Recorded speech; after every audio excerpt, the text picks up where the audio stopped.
최근 아주 뜨겁게 논란이 됐던 사냥의 시간. 원래는 극장용으로 만들어졌다가 넷플릭스에서 개봉하기로 하면서 투자자들의 반발도 있었고 뭐 코로나 때문에 어쩔 수 없기도 했고 그러면서 여러 번의 연기를 거쳐서 실망의 시간이다.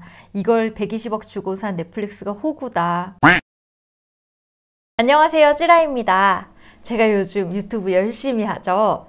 앞으로 수요일, 토요일 오전에는 꼭 유튜브를 일주일에 2편씩 올리려고 하는데요.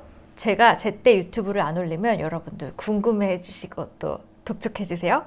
사실 다른 일들 다 접고 줄이고 유튜브만 열심히 하고 있는데도 조회수가 그닥. 생각해 봤는데 책익지라가 처음부터 잘했던 건 정리와 요약이었던 것 같아요. 그래서 앞으로도 책익지라를 통해서 굵직한 주제들을 몇 권의 책으로 함께 살펴보고 쉽게 정리해 드리는 게 제 롤이라고 생각을 합니다. 그래서 이렇게 오랜만에 안경도 쓰고 나와봤는데요. 예전에 학부 때 많이 했던 방법인데 한 주제에 대해서 여러 권, 뭐 한 서너 권의 책만 함께 살펴봐도 심도 있게 그 주제를 이해할 수 있게 되는 것 같아요. 주로 제가 관심을 많이 가지고 있는 뭐 경제, 경영, 인문, 뭐 심리 이런 분야들에 대해서 한 가지 주제를 잡고 여러 권의 책으로 살펴볼 예정인데요. 아마 주로 논픽션이 되겠죠? 혹시 여러분들이 관심 있는 이 주제 다뤄주세요 하는 내용들이 있다면 언제든지 댓글 남겨주세요. 첫 번째 주제는 콘텐츠로 잡았어요. 책을 읽는 사람들은 어떤 궁금하고 모르는 게 생기면 책부터 산다고 하는데요. 제가 아무래도 컨텐츠를 많이 다루다 보니까 컨텐츠와 관련된 책들은 틈틈이 많이 샀던 것 같아요. 그래서 뭐 지금 대략은 이 정도의 컨텐츠에 관련된 책이 있는데 이 중에서 몇 권을 시리즈로 소개해 드리려고 합니다. 여러분이 관심 있는 책이 있으면 댓글에도 남겨주세요. 오늘 소개할 책은 콘텐츠가 전부다 입니다. 아마도 그동안은 플랫폼 전쟁이었죠. 구글이냐 페이스북이냐. 최근에는 콘텐츠를 두고 전쟁을 벌이고 있습니다. 가장 1등을 달리는 건 단연 넷플릭스입니다. 아마 비디오를 집으로 보내줬던 시절의 넷플릭스 역사부터 여러분들 잘 아시겠지만 오늘날 우리에게 익숙한 개념의 넷플릭스는 비디오 스트리밍을 시작하면서부터 시작되죠. OTT의 시대가 열린 건데요. 그런데 넷플릭스는 비디오 스트리밍을 하면서 단지 소싱하는 데 끝나지 않습니다. 이 비디오들 중에 잘된 비디오들의 특징, 이 감독이 하면 잘 되네, 이 배우가 하면 잘 되네, 이런 클리셰들을 하면 먹히네 하는 성공의 요인들을 데이터로부터 분석해서 하우스 오브 카드를 만듭니다. 물론 넷플릭스의 첫 번째 오리지널 컨텐츠는 아니었습니다. 중간에 실패한 것도 있었죠. 하지만 이 하우스 오브 카드가 성공적으로 런칭함으로써 3개월 만에 300만 가입자를 유치합니다. 이후에 나온 기묘한 이야기는 넷플릭스의 주가를 30% 끌어올렸죠. 이러한 오리지널 컨텐츠에 힘입어 넷플릭스의 지금 전 세계 가입자는 1억 5천만 명입니다. 이런 거센 여파를 몰고 온 OTT의 등장으로 인해서 몇 가지 신조어가 생겼는데요. 그 중에 한 가지는 빈지워칭, 우리말로 하면 정주행쯤 됩니다. 주말에 바로 자기가 보고 싶었던 프로그램들을 몰아보는 그런 현상을 말합니다. 그리고 또 한 가지, 코드 커팅, 바로 TV를 해지하기 시작하죠.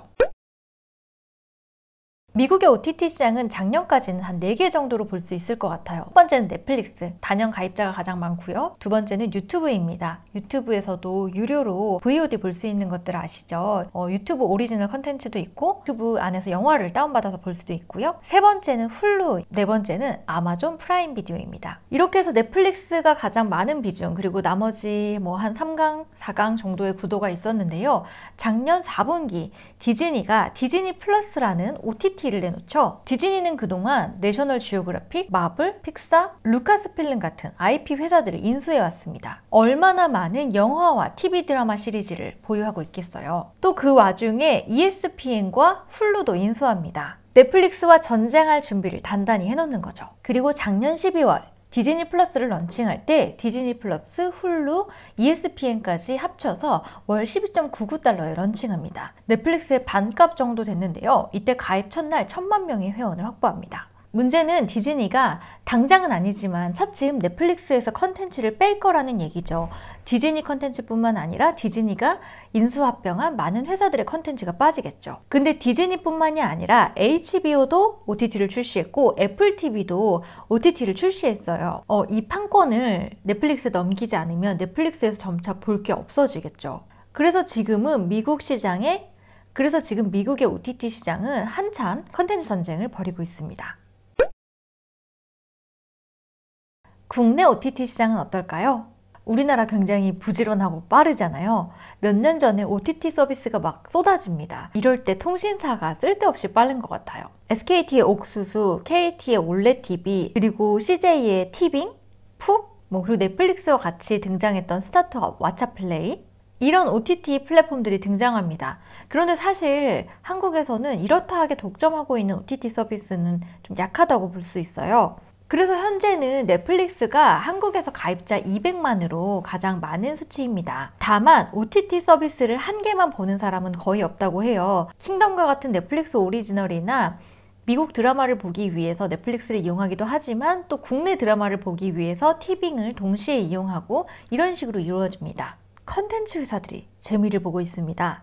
우선 넷플릭스가 우리는 오리지널 컨텐츠를 만들 거야 라는 전략으로 가면서도 할리우드 컨텐츠가 안 먹히는 나라들이 있었어요. 대표적으로 일본, 인도, 한국 같은 나라들인데요. 이런 나라에는 현지에서 직접 오리지널 컨텐츠를 만드는 데 투자하거나 현지의 컨텐츠를 소싱합니다. 우리나라에서도 최근 넷플릭스 오리지널 컨텐츠 많이 오픈했죠.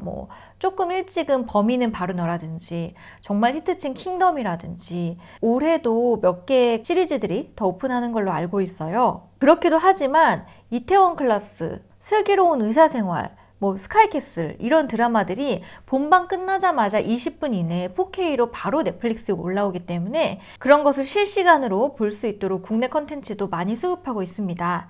근데 넷플릭스가 이들 컨텐츠를 사오기 위해서 쓰는 비용이 만만치 않다 그래요. 웬만한 제작비를 상회한다고 하는데요. 최근 아주 뜨겁게 논란이 됐던 사냥의 시간 역시 넷플릭스가 120억을 주고 사왔죠. 원래는 극장용으로 만들어졌다가 넷플릭스에서 개봉하기로 하면서 투자자들의 반발도 있었고 코로나 때문에 어쩔 수 없기도 했고 그러면서 여러 번의 연기를 거쳐서 최근에 사냥의 시간이 오픈을 했는데요. 실망의 시간이다. 이걸 120억 주고 산 넷플릭스가 호구다. 말들이 많죠. 근데 사실 넷플릭스는 오리지널 컨텐츠를 만드는데 돈을 아주 쏟아붓고 있습니다. 2018년에 인도에서 넷플릭스가 오리지널 컨텐츠를 만드는 데 쓴 돈만 90억 달러, 10조 2천억 원이었다고 하는데요. 2019년에는 전 세계적으로 150억 달러, 우리나라 돈으로 18조 정도 됩니다. 넷플릭스는 영업이익의 80%가 아니라 매출의 80%를 오리지널 컨텐츠를 만드는데 쏟아붓고 있어요. 그런데 사실 이것도 디즈니가 영화를 만드는 제작비에 비하면 디즈니를 따라잡을 수는 없는 그런 정도의 규모기는 하지만 그래도 이렇게 넷플릭스가 꾸준히 오리지널 컨텐츠에 투자하면서 또 한편으로는 넷플릭스가 언제 망해도 이상하지 않다라는 넷플릭스 위기론도 끊임없이 대두되고 있습니다. 어쨌든 넷플릭스가 정말 큰 예산을 들여서 만든 오리지널 콘텐츠도 많은데 그 중에 그 동방견문록을 주제로 한 마르코 폴로라는 시리즈는 회차당 제작비가 120억이었다고 해요. 근데 망했죠. 그러니까 사냥의 시간 같은 걸 시리즈로 만들 만큼의 돈을 퍼붓고 있기 때문에 많이 넷플릭스 오리지널을 해봐서 망한 넷플릭스 입장으로서는 이 120억이란 돈이 큰 돈이 아니라는 얘기입니다. 반면 사냥의 시간 제작팀에게는 어떤 BEP를 넘기고도 남는 제법 큰 돈이 될 수 있었겠죠. 그래서 이렇게 투자사와 제작사와 이런 내부적으로 갈등도 있고 그런 현상이 일어났던 거죠.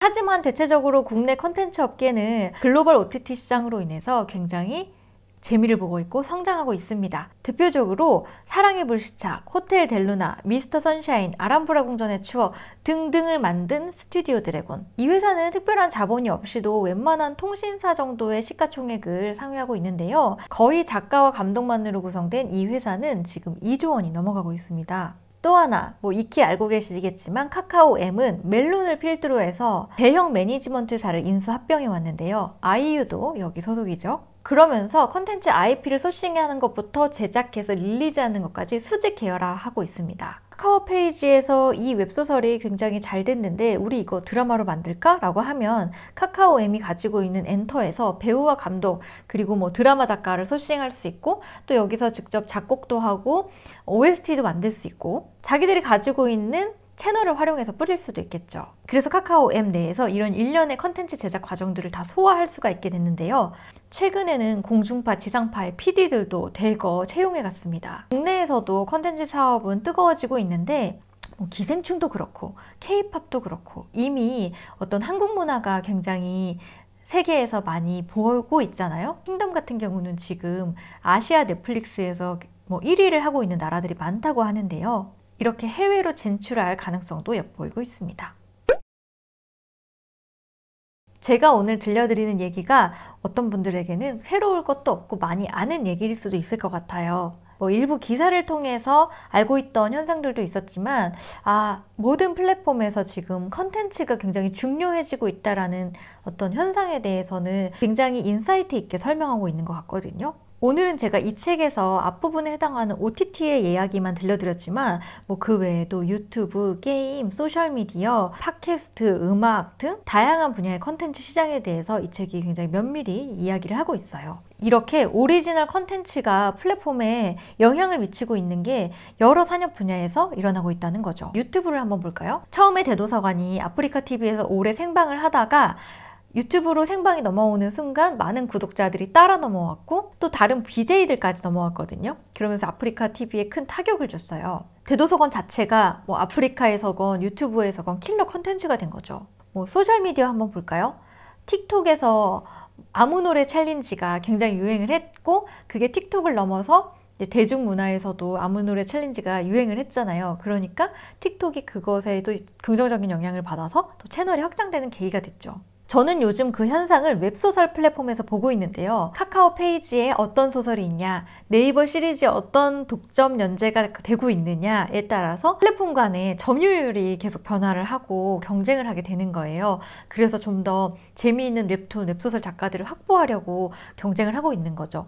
근데 재미있는 건 웹소설 플랫폼에서도 한 플랫폼만 구독하는 독자들은 잘 없는 것 같아요. 예를 들면 카카오 페이지를 이용하는 독자들은 네이버 시리즈나 리디북스, 북팔, 조아라 이런 다른 웹소설 플랫폼도 이용할 확률이 굉장히 높은 거죠. 네, 이렇게 컨텐츠에 대한 경쟁이 지금 여러 미디어에서 일어나고 있습니다. 근데 제가 컨텐츠 정리해드림을 통해서 다루려고 하는 건 개인적인 컨텐츠, 퍼스널 컨텐츠의 영역이잖아요.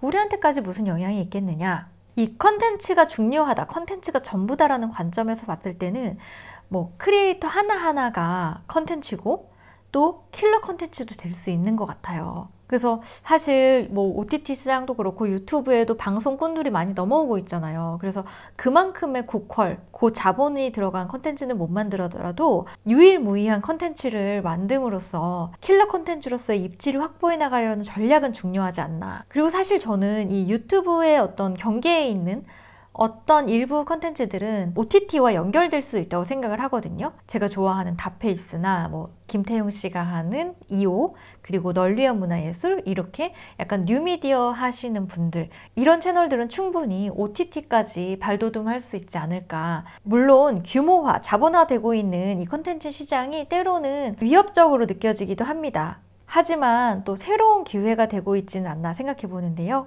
꼬리가 몸통을 흔들고 있습니다. 컨텐츠가 플랫폼을 좌지우지하고 있습니다. 컨텐츠를 전문으로 하는 분들이라면 크리에이터든 컨텐츠 마케터든 꼭 한번 읽어보시길 바랍니다. 컨텐츠가 전부다입니다.